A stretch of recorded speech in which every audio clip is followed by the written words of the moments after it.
There are many exception classes and many error classes are present in Java support system. We will learn about all these classes with corresponding topics. But in this video, I am going to introduce you with few exception classes and few error classes. Namaste everyone, I am Gyan and you are watching the session 12 of Java and Web, Exception Handling in Java. Some well-known exceptions and errors are null pointer exception, stack overflow error, no class step found error, class cast exception, exception initializer error. Let's see few of them. So there are two children of throwable class, the exception class and the error class. And we are going to learn about few classes which are either children of exception or the children of error. The first one we are going to learn is null pointer exception.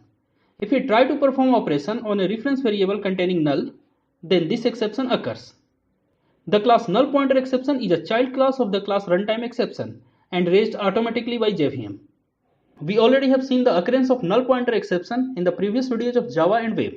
We also have seen the null pointer exception when we tried to throw null. In that case, the JVM raised this exception. Let's try to generate the exception null pointer exception in a code. Here we have two Java files, first.java and second.java. Let's open second.java, and in the second.java we have the method void, and inside the method void we are printing the string second abcd. Then we have another file, first.java. Let's open first.java. In the first.java we have the reference variable s of type second, which contains reference of an object of type second. But in the next statement we are storing the value null to the reference variable s. Then after we are calling the method abcd by using the reference variable s. Since the variable s contains null, so this statement generates null pointer exception because there is null stored in the reference variable s.